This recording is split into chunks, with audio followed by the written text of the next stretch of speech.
31 दिन बाद ब्रोकली की ग्रोथ तो अच्छी हो रही है। हमने इसको ट्रांसप्लांट किया था। अगर आपने इसका पार्ट 1 नहीं देखा कि हमने किस तरह सीडलिंग की थी और किस तरह ट्रांसप्लांट किया था, वीडियो के ऊपर लिंक आ रहा है, इसके ऊपर क्लिक करेंगे तो आपको वो वीडियो देखने में मिलेगी। उसके बाद में ये वाला पार्ट देखेंगे तो आपके सारे कॉन्सेप्ट क्लियर हो जाएंगे।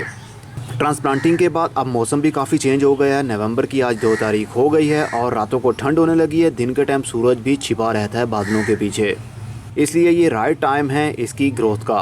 हमने 4 गमले लगाए थे, किसी में 2 पौधे और किसी में 5 पौधे, और सारे के सारे ही ग्रोथ कर रहे हैं। और जो मदर प्लांट है, मतलब जो सीडलिंग हमने की थी, वो देखिए कितनी बड़ी हो गई है। मेरे पास इतनी जगह नहीं है जिसकी वजह से मैं इनको निकाल के किसी और जगह पर शिफ्ट नहीं कर सकता, इसलिए जितने मैंने गमले लगा लिए हैं मेरे लिए इतने ही काफ़ी रहेंगे आप लोगों को इंस्पायर करने के लिए। तो अब देखते हैं कितने दिनों में ये और बड़े होते हैं। तो स्टे विद मी। 84 दिन बाद हमने तो सीडलिंग की थी ब्रोकली की, लेकिन ये तो फूल गोभी निकली। ये देखिए, इसके अंदर से फूल बनना शुरू हो रहा है। ब्रोकली के सीड, बंद गोभी के सीड और फूल गोभी के सीड देखने में करीब करीब एक जैसे ही लगते हैं, लेकिन जब इसको फ्रूट लगता है तब हमको पता चलता है कि हमने किस चीज़ की सीडलिंग की थी।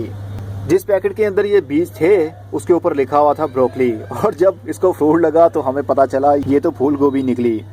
एनीवे, कोई बात नहीं, मेथड दोनों के ही सेम होते हैं, ग्रोथ दोनों की ही सेम होती है, लेकिन इसको फूल लग जाता है और उसको ब्रोकली को फूल नहीं लगता, बल्कि उसके अंदर से अजीब सा फ्रूट बनना शुरू हो जाता है। एनीवे, केयर दोनों की ही सेम होती है। हमने इसको ज़्यादा पानी नहीं देना। आपको ये दिख रहा होगा, मिट्टी ज़्यादा गीली नहीं है और ना ही टू ड्राई है।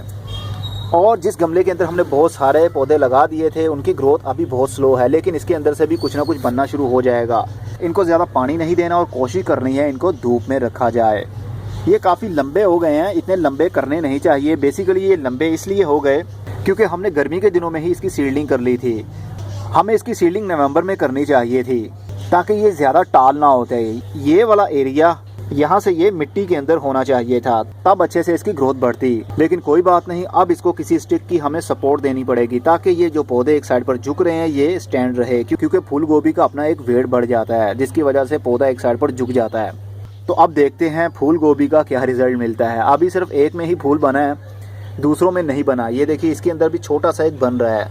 कुछ दिनों में इसका फूल भी बड़े साइज का होने लगेगा।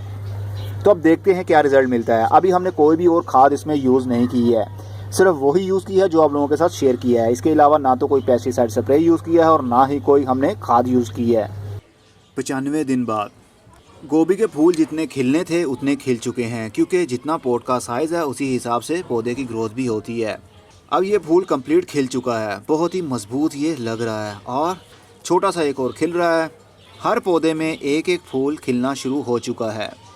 कुछ अभी बहुत छोटे हैं और कुछ का साइज़ इंक्रीज़ हो रहा है, लेकिन एक लिमिट तक इनका साइज़ बड़ा होगा छोटे से गमले में। अगर हमने इनको 12 इंच का गमला ऑफ़र किया होता तो फूल का साइज़ भी ज़्यादा बड़ा होता। एक पौधे का मतलब है एक फूल, एक से ज़्यादा फूल नहीं लगते एक पौधे को। अगर हम इसको यहाँ से काट देते हैं तो नीचे वाला पौधा ख़त्म हो जाएगा, मतलब उसको फूल लगेंगे ही नहीं।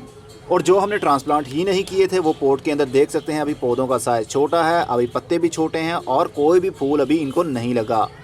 और जो हमने थोड़े थोड़े बड़े पॉट के अंदर लगाए थे उनको फूल लग चुके हैं। ये तो था रिजल्ट कि हमने ब्रोकली के सीड लगाए और वो फूल गोभी बन गई। जब उन्होंने बीज की पैकिंग की होगी तो वो भूल गए होंगे। एनीवे, कोई बात नहीं, हमने लगाया कुछ और बना कुछ। तो दोनों का ही मेथड सेम होता है, सीडलिंग करने का और हार्वेस्टिंग करने का भी। ब्रोकली को भी इसी तरह फूल लगता है, जिस तरह वाइट कलर का फूल इसको लगा है वो ग्रीन कलर का होता है और उसका साइज़ थोड़ा छोटा होता है। फूल गोभी का साइज़ काफ़ी बड़ा हो जाता है लेकिन उसका छोटा रहता है। एनीवे, सारा काम हमारा कंप्लीट हो चुका, आपको रिज़ल्ट मैंने दिखा दिया। आप भी इसी तरह अपने घरों में उगा सकते हैं सब्जियां भी, लेकिन ये समर सीज़न में आप नहीं उगा सकते, ये होती है विंटर सीज़न की वेजिटेबल। अब हम इनको उखाड़ लेंगे क्योंकि अब हमें इनकी ज़रूरत नहीं है। ये देखिए कितनी छोटी छोटी इसकी रूट्स हैं। ज़्यादा पोट बड़ा होता तो ज़्यादा रूट्स भी डेवलप होती हैं और फूल का साइज़ भी इंक्रीज़ होता। अब मैं चलता हूँ, अगली वीडियो में फिर किसी नई इन्फॉर्मेशन के साथ मिलेंगे। तब तक के लिए goodbye, see you and tata, और अपना बहुत सा ख्याल रखिएगा।